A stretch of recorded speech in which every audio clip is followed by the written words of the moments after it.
Hi guys, welcome back to my channel. If you're new here, don't forget to subscribe and hit that all bell notification. In that way you won't miss any time I publish a new video.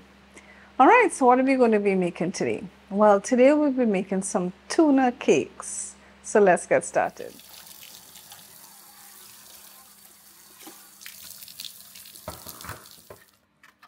Okay, so we would want to put our drained tuna into a bowl.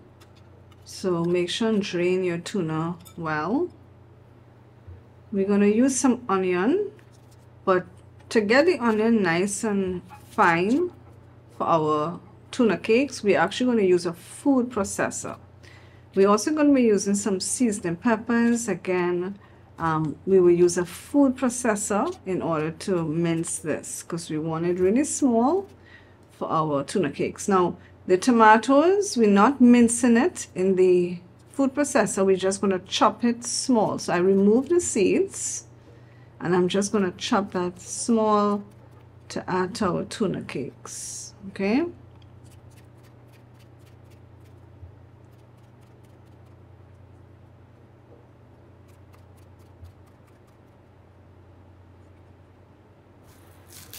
Okay, so now I'm going to chop up some spring onions. That we just chop in, we're not putting that in the food processor. The only thing that is going to go in the food processor is the onion and seasoning peppers. Here I have some parsley that we're going to chop up as well.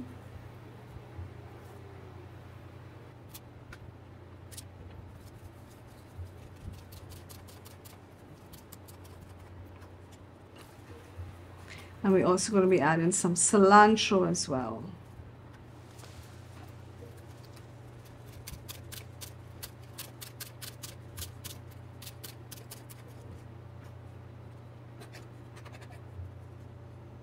Good, so here we have our food processor where I'm adding the peppers and the onion in order to chop it nice and small.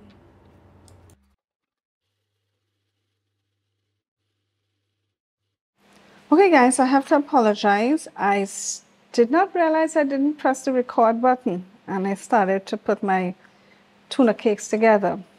So let me tell you what I added here. We have our 3 tins of drained tuna here. I added the tomatoes that I had chopped up, the cilantro and the spring onions. I also was about to add some sofrito, so I added 1 teaspoon of sofrito already. I'm going to add another one. So I'll leave a link in the description showing you how to make sofrito. So let's just say we added 1 tablespoon of sofrito, okay? I also added my onion and peppers that we had chopped up. I added that to it already as well. What we're going to add is some ginger garlic paste. I'm going to add about a teaspoon. What you can add if you don't have the paste, you can add maybe 4 cloves of garlic. And if you want to add a little ginger, grate a little ginger, you can do that. We're going to add about a half a teaspoon of honey Dijon mustard to it. If you want to make this spicy and you have some chilies or you have Scotch bonnet, you can add it. I have a yellow chili paste here that I'm going to add to it. About a teaspoon of this yellow chili paste. Okay. What we also going to add, which I'm going to have to get a spoon.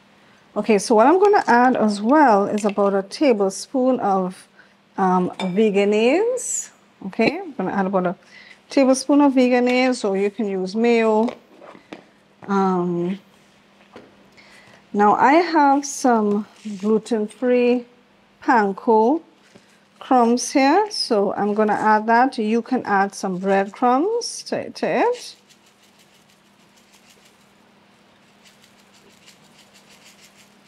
I'm just eyeballing it. I will mix it and see how that feels. Okay. What else? Let's add about a half teaspoon of salt, and then I'm going to add some fish sauce to mine.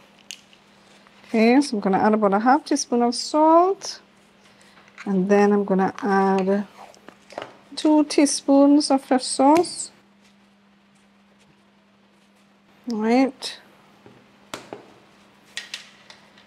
And I'm also going to add the juice of half of a lime. All right, so first we'll give this a mix, okay? I'm going to mix everything together here, and then I will give it a taste,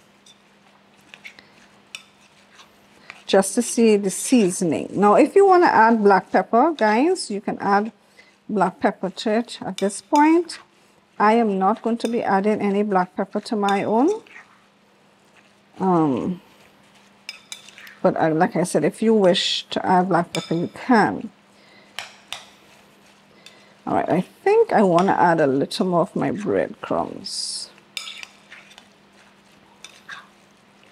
As a matter of fact, you know what I'm going to do? I also have some gluten-free seasoned crumbs here with pecorino romano cheese. I'm going to add a little bit of this as well to it. So I'm mixing. I did some gluten-free panko, and now I'm going to add this. All right, so we're going to mix this together, and then we're going to give it a little taste. I just want to make sure that it has enough salt before I add the egg to it. And let's take a little piece here and see if we can taste it for salt.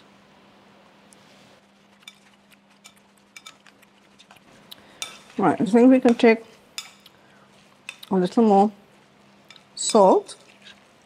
So I'll add a little more sauce to it.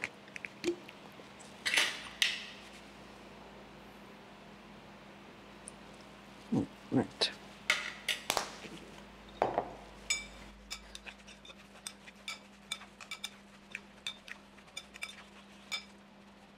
All right.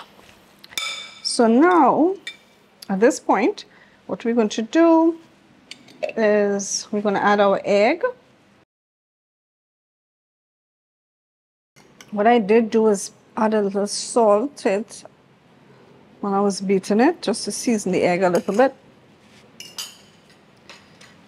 So now we mix this in.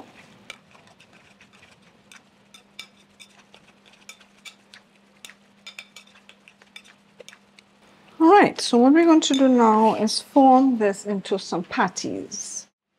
Okay, what I'm going to do is put some of this gluten-free seasoned crumbs on this pan here. All right, so that when I form it, I'm going to dip it in this, and then I'm just going to lay it down here. Okay, so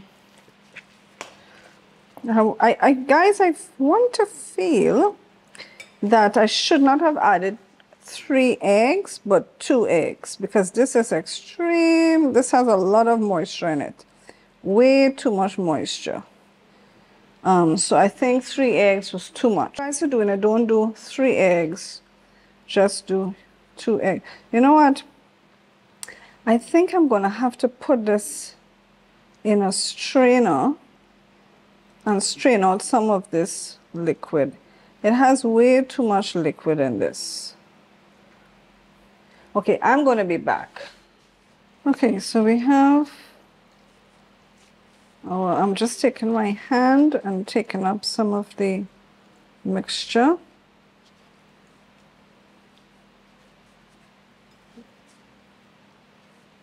Forming it into a ball in my hand. And then what I'm going to do is dip it like this in here, kind of press it down and dip it in this here. Okay, it's very fragile, so kind of have to be careful with it. It's kind of really hard to, because it's so moist. I feel like I would probably just have to put the crumbs on one side and just press it down, because just picking it up is going to make it lose its shape.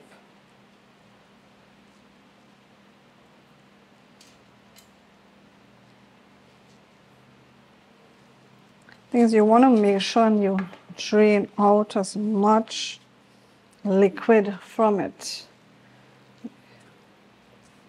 That's what you have to make sure and do.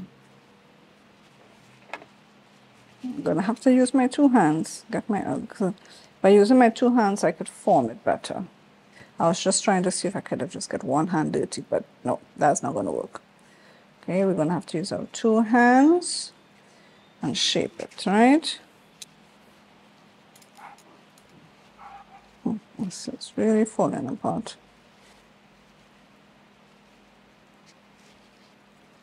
All right, so I'm gonna get to shaping the rest of patties and then I'll be back.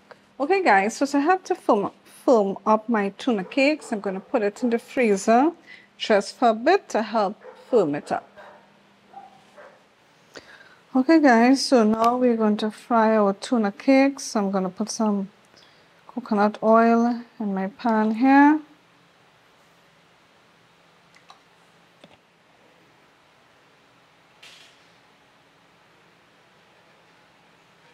Some of my tuna cakes I coated in those crumbs, those gluten-free seasoned crumbs, and some of the tuna cakes I just left as is. I didn't coat it in anything. So this one is not coated, this one is coated.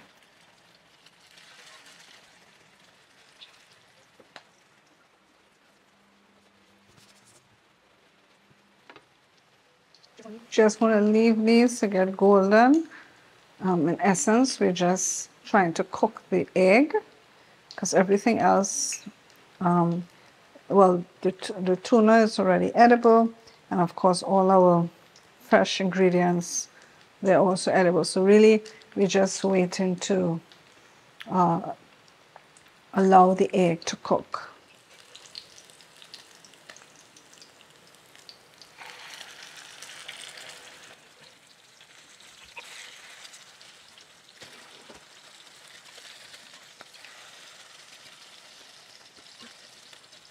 Okay guys, so we're just gonna allow this to brown on the other side.